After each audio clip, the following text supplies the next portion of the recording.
Well, good morning, everyone. Thanks for joining us for our Change in Behaviour webinar today. Today we've got Alex Wright, our Head of Insight, presenting, and he'll be talking about commuting and travel and how we're seeing an increase in that and how that's translating across to other verticals such as groceries. If you have any questions, please put them into the chat. We do record this session, so it will be available on our website for you to rewatch later today, but we do send it out also, and if you haven't been receiving it, just pop your email into the chat. We'll make sure you get added to that as well. I think that's everything, so I will hand over to Alex to walk us through today's session. Cool. I don't know what number this is in the series now, but yeah, we've been putting them out at a fair clip. So, and the situation every time is changing, and I think it's probably worth caveating up front that at any time none of these decks won't necessarily give you all the answers you're looking for, or even tell you everything you're interested in. But we're figuring things out as we're going along, which seems to be a common theme, whether you're government, business, or analysts like we are. About a week and a half ago, a little over a week and a half ago, Boris Johnson bashed his fists on the desk and said this is not the time to simply end the lockdown. Instead, we're taking the first careful steps to modify our measures. And this is quite an interesting choice of words, like without taking this down a political path. These careful steps to modify measures have generated some change in behaviour, but I think people, consumers, if we want to call them consumers, are also being very careful in the steps they take to modify their behaviour. So this theme will come through in the slides coming up. We should have this wrapped up for you in about 20 minutes as well. There's 2 or 3 chunks to it.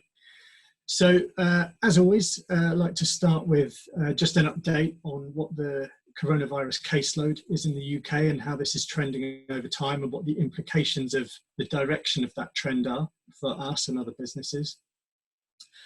Then the idea of the first domino, so talking about commuting behaviour as the canary in the coal mine in some ways. Is it the bellwether? Is the indication of people being willing to get into kind of confined spaces and travel to work a gateway to opening up a wider range of old world behaviours?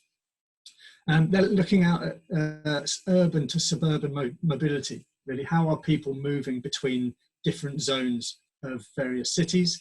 And what does this movement, and what are these modifications of behaviour leading to in terms of opportunities for businesses out there? Before wrapping up on the latest update on our consumer confidence tracking and how all these themes tie together to give us a few takeaways at the end.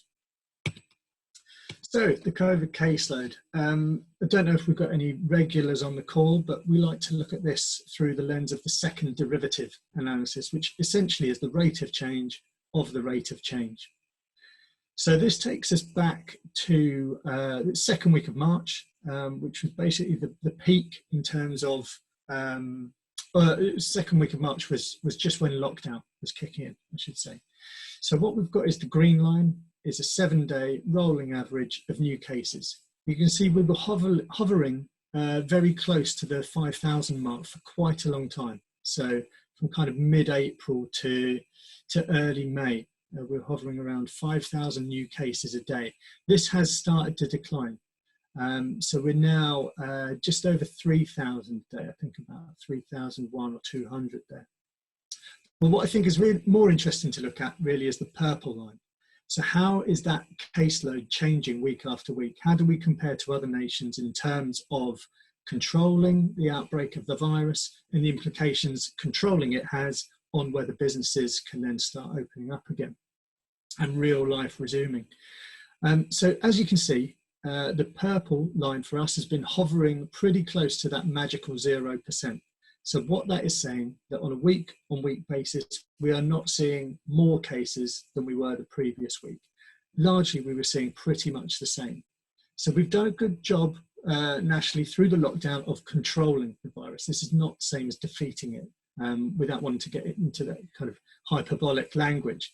But if we just take a little look at the most recent period, so pretty much the last 4 weeks, and zoom in on that, what we can see is that in very recent times, and this is maybe testament to the government having more scientific evidence and advice than we do. But at the date when the announcement was made to modify their measures, so the first day essentially people were encouraged sort of to return to work if they had to, but not to use public transport unless they could really avoid it, etc., etc. What we have seen is a quite rapid decline in the accumulation of new cases week on week. So this is really good news. I think it's worth keeping an eye on in the next week or two to see whether this modification of measures actually triggers any kind of reverse of this positive trend. But so far, so good. So taking a look at the first domino, and this is not based on very much data in terms of days, but because we only have about 10 days since that announcement was made. But at that point, what we could see, this is comparing commuter stations nationally to commuter stations in London. And what we can see in the week preceding the announcement was that there was very, very little week-on-week change at all. Very, very little growth. We're talking sub 1% in most cases. But then from the point of the announcement being made, we saw an enormous jump up in terms of people being willing, I say being willing in inverted commas, because a lot of this behaviour is born out of necessity at the moment, which again is another theme we'll come back to. But to see this spike, this immediate spike, is encouraging. To see the plateau since is interesting. And I think, again, another recurring theme that will come back to through this is the S-curve. So adoption of behaviour, I mean, even that has its roots in virology, I suppose, where things can increase exponentially before hitting some kind of plateau. So at the moment, that's what we're seeing in commuter behaviour. These are essentially our early adopters getting back on the trains. So some of this, in many ways, the same as innovation, is born out of necessity. These are people who are having to return to work out of necessity. So we have key workers, we have people who can't work at home. They have little choice but to use these services. Hence, I think we're going to see a plateau until the next increment of modified measures comes out. So, but is that first domino, so talking about commuting, is that the gateway to a wider adoption of more mobile behaviours, and mobile in the movement sense rather than the device sense? So we're going to take a look at 3 of the UK's largest cities by population, London, Manchester and Glasgow, all experiencing the coronavirus in slightly different ways. London initially was the epicentre and then seemed to take control of things. Manchester, I think now, is one of the second worst hit regions. And Glasgow, obviously, as capital of Scotland, are taking their own stance on Boris Johnson's modified measures. So we're going to take a look at these 3 cities and look at them from kind of inner city to suburbs perspective. So London, we've segmented into 3 groups.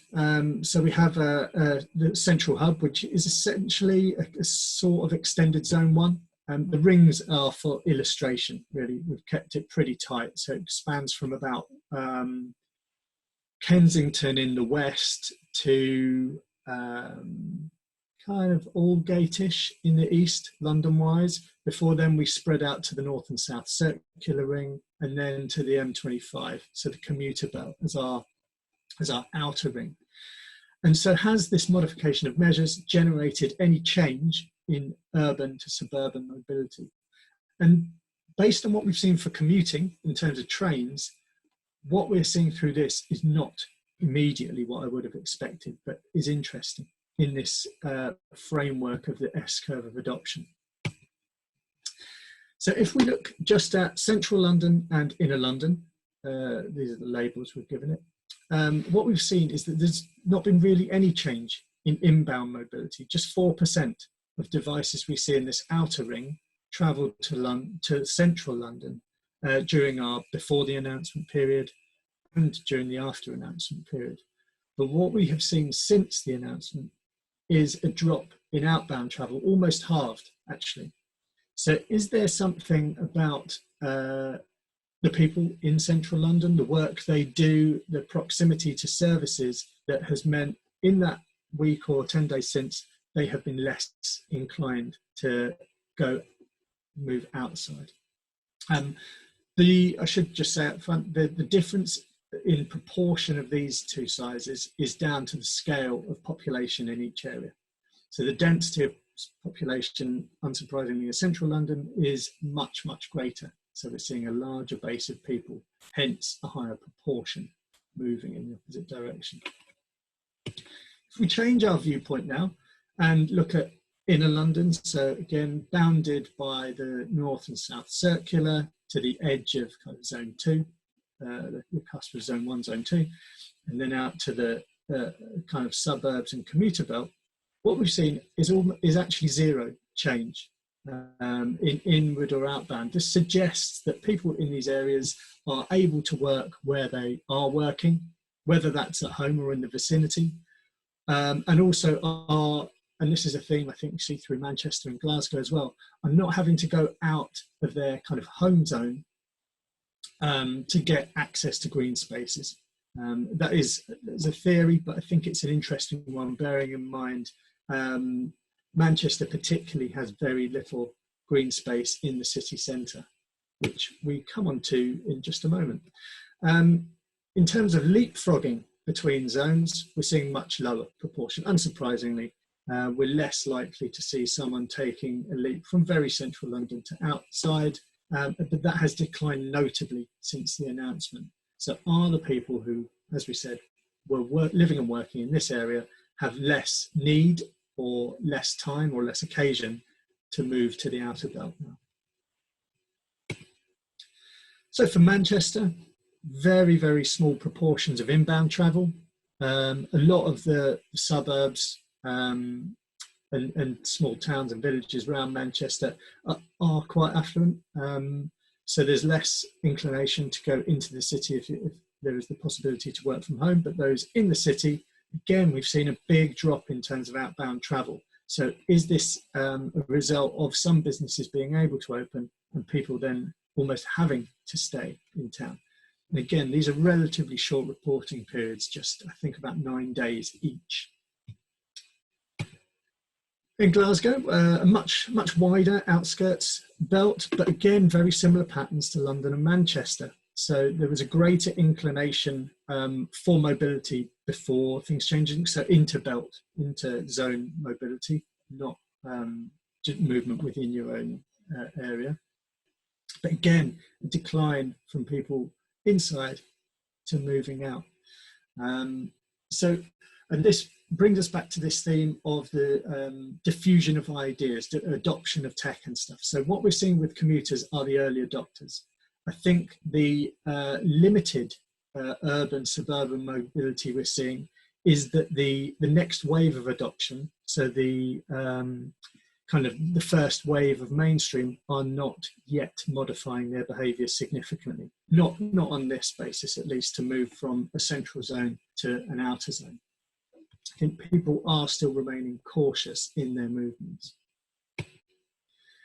And what does this mean in terms of the spread of new behaviours? When I say new behaviours, that is probably more likely a return to old behaviours.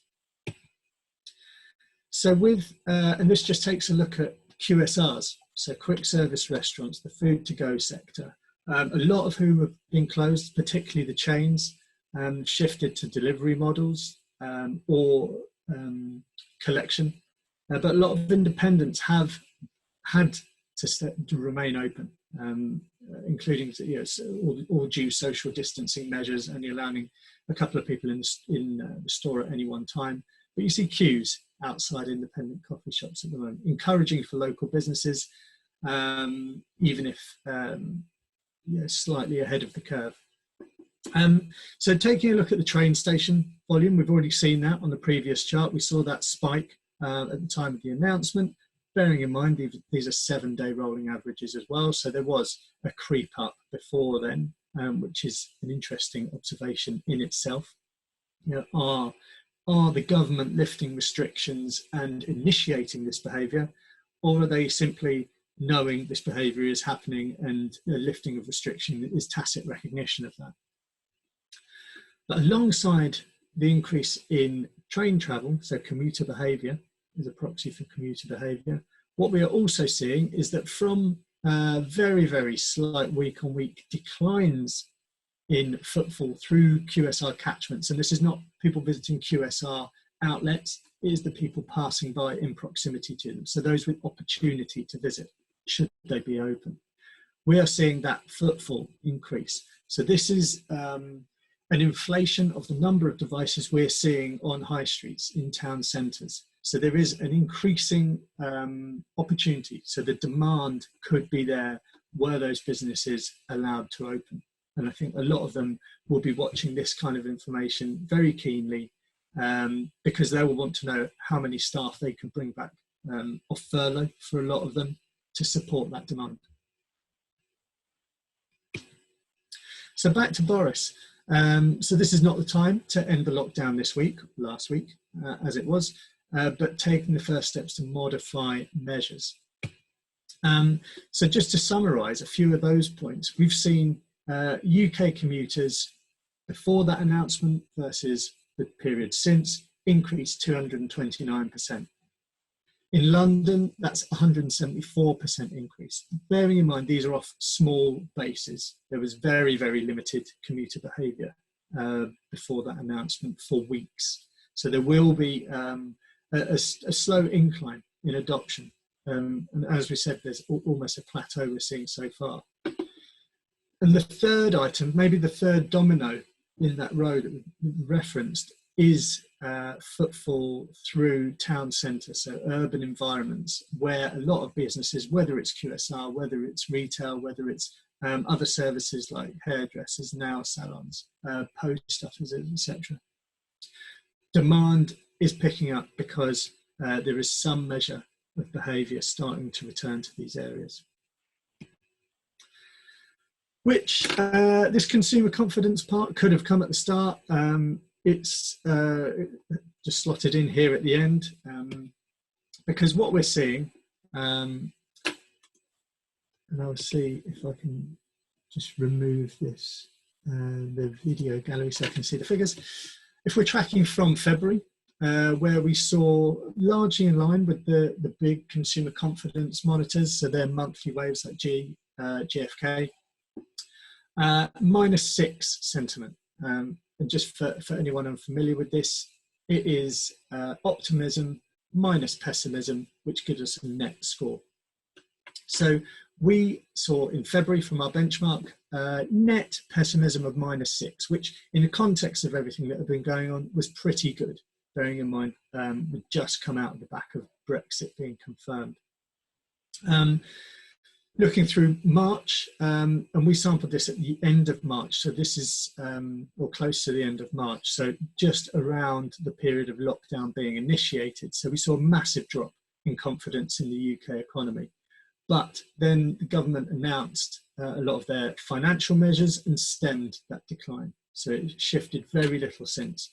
And even in the period since then, and our May dip, our first May dip actually, we'll be doing another one later this week, over this weekend.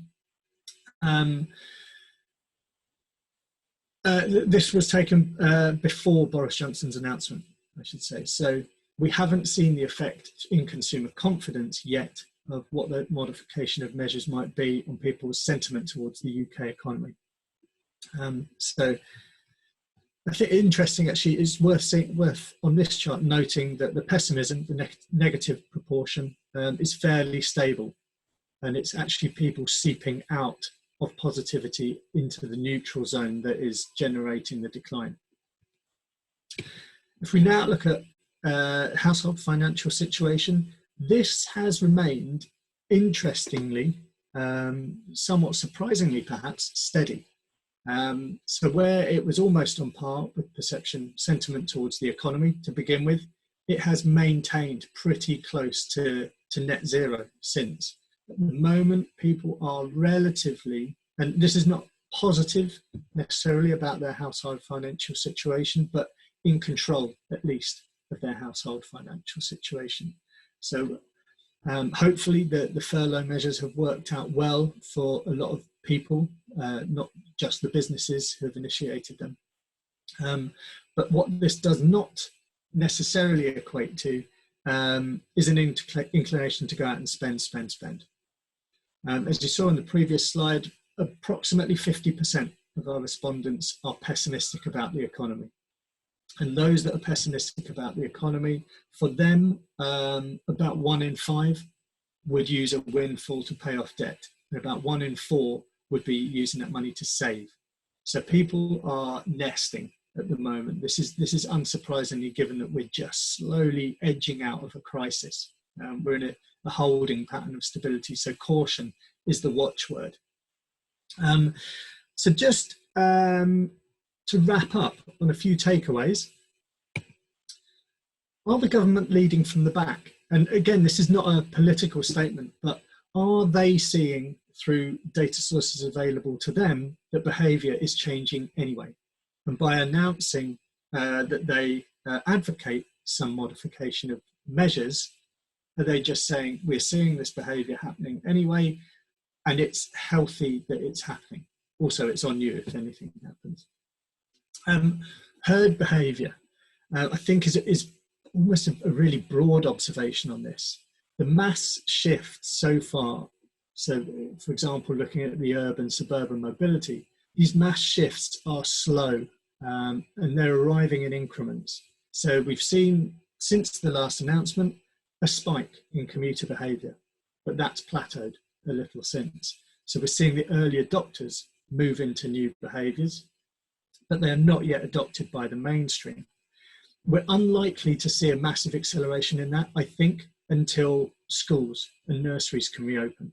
So a lot of the working parents who are continuing to stay at home and operating in relatively small and finite geographies are not going to be increasing their range of mobility until those establishments open. So the next normal, and I use that deliberately rather than the new normal, the next normal will not arrive for everybody at once. But what we are doing at Bliss is watching which audiences are adopting different behaviours. So those audiences that are being seen in town centres that would be the targets for demand when businesses open, we can access those devices should anyone have interest in that. And for those who are staying at home, of course, we have recently launched Habits at Home product. So please get in touch with your sales rep for more information on that. The final point on this is about the ripples. So with commuter behaviour beginning, which sectors are likely to be benefiting from this? So we've mentioned QSR already, but Kelly mentioned in the kickoff about grocery stores. We've seen some of the higher end grocery stores take a real hit in terms of visits, not necessarily in terms of revenue because basket values have gone up, but in terms of visitors, visits, and loyalty to their stores as part of a wider grocery repertoire. So some of those premium grocery stores, often found in town centres, might benefit from these changes, but so will the convenience grocery shopping sector. QSRs are likely to, and if and when retail, so clothing retail, kind of the anchor of many high streets, and the service sector, so a return to kind of pampering, luxury, vanity, as we move away from the crisis-driven more basic needs behaviour, will be interesting to see how ready the mainstream are to re-engaging with those kind of businesses. So the ones that have the opportunity to benefit soonest should really take advantage of the current relative financial confidence that we're seeing through our consumer confidence tracker to do so. That is it for today's session. I think we're wrapping up just about bang on time there. I don't know if any questions have come through, but we can catch up on those if they have. If not, thanks for dialing in.